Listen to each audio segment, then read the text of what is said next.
Sean, welcome to the Love Yourself First show, and I'm so thrilled to have you today. And also, I'd like to thank you for your service. Thank you. Sean, you are a author, a speaker, a podcaster, and today you'd like to be a guest, or you accepted actually to be a guest, to talk to us about self-love. And I'm curious, what got you interested in self-love in the first place? Well, I was thinking about my next book, and there was a lot of like worthiness going around at the time, like 2020. People were like, I don't know, maybe I should quit my job. And I don't know if I can keep doing this. I'm like, you can do it. You know, all that motivational stuff, right? Like rah, rah, rah, like you can do it, you know, whatever. It's like, I don't know. I don't think I'm good enough, you know? And then when the pandemic's going on, everybody's working from home and they're like, I hate my job. So this is the perfect time to quit. And I don't know if I can start that business. And there's just a lot of self-doubt. Yes. Out of self-doubt comes self-love, self-care. When you overcome that doubt, you then have the faith to keep going forward. But where does that faith come from? It comes from the worthiness that you feel. So what I tell people is faith is not the absence of doubt. Faith is the overcoming of that doubt. And when you have faith in yourself, you feel like I'm worthy enough to do this. I'm good enough to do this. I belong here. I'm good enough. And if you say that over and over again, you start to feel a sense of worth. And so we wrote the book from no worth to self-worth. And then a year later, it became a podcast. And that podcast is a top 2% podcast. Wow, that's amazing. That's kudos to you. Good thing you followed your intuition and you went all the way in.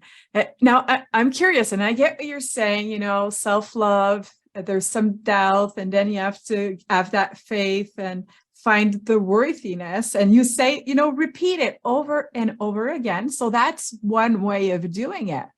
But sometimes, you know, we'll repeat something and there's going to be that nagging voice saying, that's not true.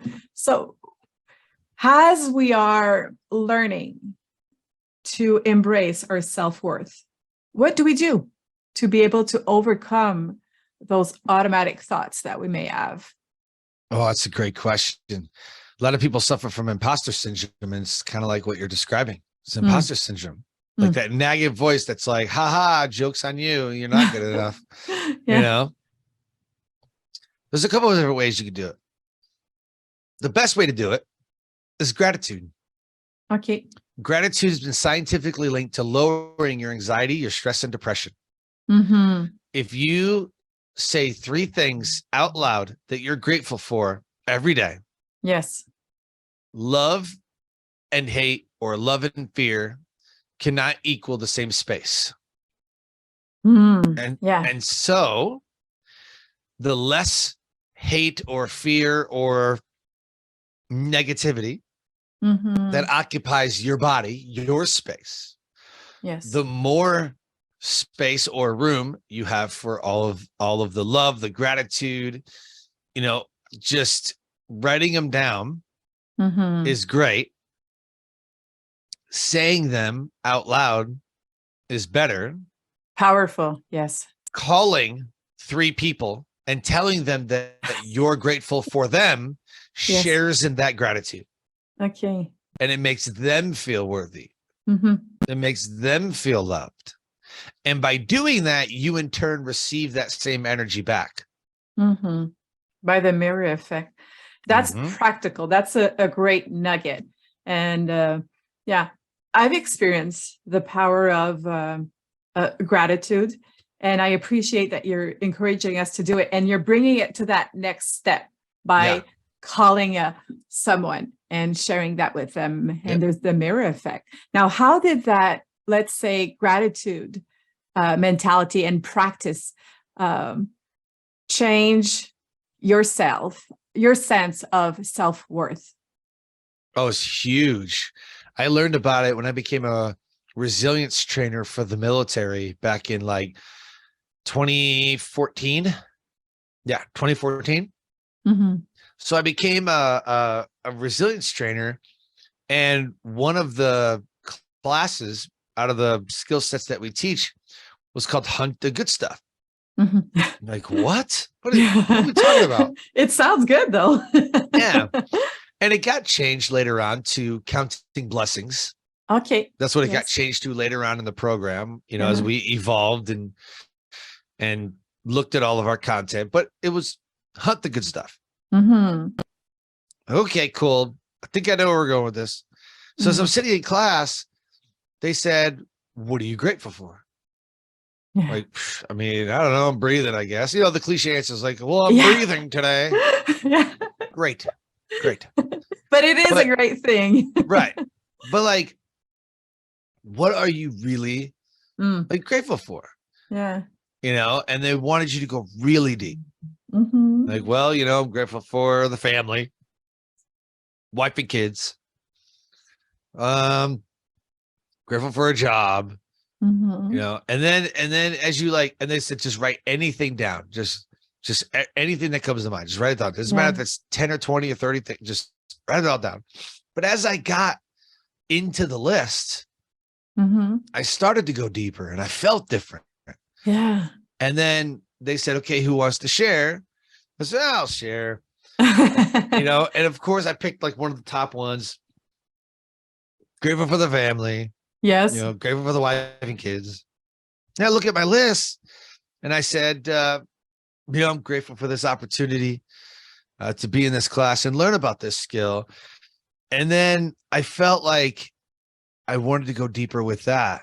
And I felt like I am really grateful to be sitting in this training so that I can then teach it. Okay. And then I picked a really, really deep one, that I was super pumped about. Okay. And it's just, gratitude it just does that to you. When you start to feel grateful, you're like, oh, I'm grateful for my car. And I'm grateful like, yeah. But again, yeah. But it was nice to go like deeper, and like gratitude draws that out of you. Yes. It draw like there is never a reason to not be grateful. They always say like, if you got air in your lungs, you have a purpose. And like, cool. I get, yeah, totally. Yeah. I get that. But when someone is sitting in the darkest night of their soul, there's nothing to be grateful for. That's what they think. So we think. Yeah, exactly. There's nothing. I'm in the worst, darkest moment of my life. And then somebody will turn around and go, yeah, but you're breathing. At that moment, they probably don't want to. They're probably thinking about suicide. Think about all the veterans. Oh yeah, that's sad. I mean, they want to end it, whatever they're suffering from. And so gratitude kind of pulls you out of that negative spiral. If you could just find three things, I mean, there's got to be three things. If it's snowing outside and you have a roof over your head, like, I could be out in the cold, but I'm not. That's right. Yeah. I'm inside a warm house. Okay, that's one. Come up with two more and just do that. What I do to keep myself from going insane with everything. I want to know that. I call 7 people on the 7th day of every month. Okay. So I call 7 people on the 7th day of every month. And I figure out in the last 30 days who inspired me. Okay. And if I don't have their phone number, then I message them. Yeah. Either not text, but like Facebook Messenger. Sometimes, people on Facebook. Yes, of course. Instagram or whatever. They inspire us. So what I do is like, I at least message them. Okay. But if I have their cell phone number, I will just call them. I'm like, man, I just want you to know that I'm grateful for you and you inspire me. And you would not believe the amount of times that people are like, wow, like, what are you talking about? Like, what, are you okay? I know. Like, yeah. I'm like, I'm great. I can't imagine. Yeah. I'm great. But I just want to let you know that you are great too. And the response is like, wow, that's oh my gosh, thank you. Like, wow. You know, and I mean, one person started tearing up on me. They're like, oh my God, it's so amazing. You called me. And like, you know, I'm like, geez, man, I'm just grateful for you. You know, like it's almost like people don't hear that too often. It must seem like. Wow. Yeah. Are you emotional right now? No, I mean, I don't know. I don't know. Well, there's a camera. Maybe I don't see it, but I mean, a little bit. I mean, I just think about where I was, you know, I mean, 2008, it was like the worst year of my life. And I just wanted to end it all. So I've been there. I've been on the end of suicide, you know, and I never, ever want people to reach that far down. I get you. You know what I mean? So, in March of this year, I'm going to be delivering a TEDx talk about veteran suicide and gratitude and just self-worth and self-love and self-care and just everything that I have been preaching for the last few years, you know, is all going to culminate in this one moment of this 12-minute talk. You know, I'm going to be defined by this 12-minute talk. Wow. But this is my mission. And something else. So we wrote the book during the pandemic. Now it's a top podcast. Yes. And then hopefully this year we're going to turn it into an actual TV show. That's amazing. We're going to follow people around. Okay. And create mini documentaries. Okay. Of how they either have like if I follow, like let's say I would follow you around, and create like a documentary of like what's going on and just the work that you're doing or whatever, right? It would be like a culmination of like, okay, show us in practice, you know, like what are you doing, right? Like how do we inspire people, right? Oh yes. Or it will be someone deserving of some kind of worth, right? Some kind of value, like they need a new car. Okay. You know, because they're like the nicest person on the planet or whatever. Yeah, we know a few of those. Like, yes. We would give them a car. You know, like that's kind of like where we're going to tell people stories through a documentary. I love it. And then do something inspiring like at the end, you know, whether it be gift them something or they go to their community and we gift something to that influencers community or something like that. So that's we're storyboarding ideas right now, but that's something that we want to launch this year. Is the From No Worth to Self-Worth TV show. Wow. Sean, I love what you've just said, what you've just shared. I appreciate your sensitivity. I appreciate that you're vulnerable. I know that touches me. As you were speaking, talking, I felt it in my body, and I certainly relate to what you're saying. And I'm a firm believer that we must put in action what we learn from an honest standpoint. So from integrity. And I was telling you this before the show, so you know this is from my heart, but I do admire you for what you did in the past, and also for what you're where you're going. So thank you so much for being a trailblazer. Thank you. Yes. So you're going TEDx coming up, the show coming up. I have a question for you. Do you think all of this would have been possible if you had not developed your self-worth in the first place? 100%. I look back all the way through my whole life. There is no way I could be doing what I'm doing right now without those dark nights and some of the stuff that I've gone through, even as a child. Okay. Like, we had to have been abused as children. I had to have experienced the alcoholism and drugs and domestic violence, like as a kid. That's how I grew up. Yeah. I had to experience that. My mom and dad had to get divorced. I had to experience all of the stuff in high school, and I had to experience all of the stuff in the military. Had to experience all of my own battling with alcohol, to almost taking my life, to then becoming a drill instructor and learning how to speak, train, coach, and mentor. Okay. So I had to have a story to tell. Of course. I had to learn how to tell it as a drill instructor and as a resilience trainer. Yes. And then I had to learn how to take what I learned and create a platform. Like, it all's connected. It is. And you were able to connect it also, because there's some people, and myself, I was there, still there, maybe a bit. We have all those amazing nuggets in our hands. Sometimes they may seem like they're dirt, but actually they're treasures. Right. And we have to figure out how to put all that together.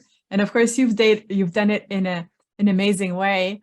So to come back to what you just said, if I understand correctly, everything that you've went through has gave you that sense. You were able to give it some sense, and you were able to find your self-worth through it.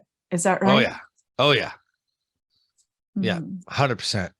But you have to grow through it, though. Like, you don't just go through something. You know, just, oh, well, I just experienced this. Next, like, you have to be stretched. That's important. You have to be pulled. Yes. And that's part of the growing process of finding your own self-worth. It's so important that you grow from every single experience, no matter how big or small. That's the point. Yeah. And it's not just being there and in that victim's point of view and saying, this is happening to me, but it's taking it and seeing, like, what am I learning, or where am I going from there? And when I'm saying this not in a harsh way, of course, it can be sad or frustrating, still dealing or accepting those emotions, but making something out of it. Yeah. That's also inspiring, and great teachings, what you're sharing with what you've went through. And I'm sure some viewers can relate to that. A lot of people that have grown up in dysfunctional families. And so you're encouraging once again. Now, you've been talking about speaking, and I know that you have a gift that you're going to want to share with the viewers. But before you do that, would you have anything to share with us about self-love or anything else that you feel that you must tell the viewers? The only thing I would say is you're worth it. No matter what you're going through, no matter what you think you want to accomplish, never give up. You are so worth it. And you never know what someone is carrying around with them. And you never know what you might say or what you might do that will change your life. I don't know who's going to hear this today. But my message for that person or whoever is listening is that you have the power to say, this is not how my story ends. And once you understand that you have that power, you will inspire someone around you to do the same. You may not hear it right away. Maybe a year from now, someone says, you inspired me a year ago. Like, really? I was struggling myself. Like, you inspired me. You never know what someone is carrying around with them. And you never know what you might say or what you might do that will change your life. Brilliant. Absolutely brilliant. You finished strong. And now I'm super excited about the gift that you want to offer to the viewers. Please tell us about it, Sean. Yeah. So if you want to become a speaker, if you want to get booked to speak on podcasts and stages consistently, even at a TEDx, the gift that I have for you is a guide that you can download for free. And it is called the No BS, No Fluff Guide to Getting Booked to Speak. People that have downloaded this guide have added 12 extra speaking gigs a year. Wow. Using this guide, because what I have taken decade to learn, I put literally how I run my speaker business is documented in this guide. It has an email script. It has everything you need, people you need to contact, where to look for speaking gigs, because that's the number one reason why people don't get booked. They don't know where to find them. They don't know how to book themselves. Exactly. They know how to speak. They just like, how do I get booked? Like, how do I get on the stage? I show you how to get booked to speak. So if you have a message that you want to deliver, go ahead and click that link, download the guide, and I promise you that you will be booked consistently without even trying. That is bold, being booked consistently without even trying. I love it. And I know there's so many entrepreneurs here that are listening to the show. And I know that many are going to run and download that your guide. So thank you so much. And I will, of course, download it too. Heck yeah. That says a lot.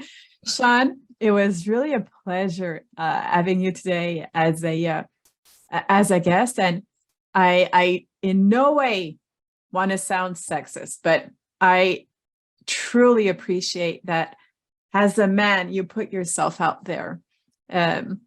It's courageous, and for me, you're an example for other men, and for women that are listening, I think you can be encouraged. Yeah, men are sensitive. I will blame my mom. I'll thank her, actually. I was pretty much raised all by women. Okay. You know, and there's a lot of women in our family, and it's like me and like my 2 male cousins and like 1 uncle. Like our whole huge family is like all women. Boy, so you just inspired me. Another show, like men among women. Right. Right. And yeah, so yeah, I cry at movies and all that other silly stuff that men aren't supposed to do. So, but I blame my mom. Okay. Well, I thank your mom. And what you just said, I mean, it's adorable. It's adorable. You've been a blessing. Once again, I thank you. I thank you for your service. Thank you for showing us the way, being generous. And I bless you, and I wish you a blessed day. Thank you. You too.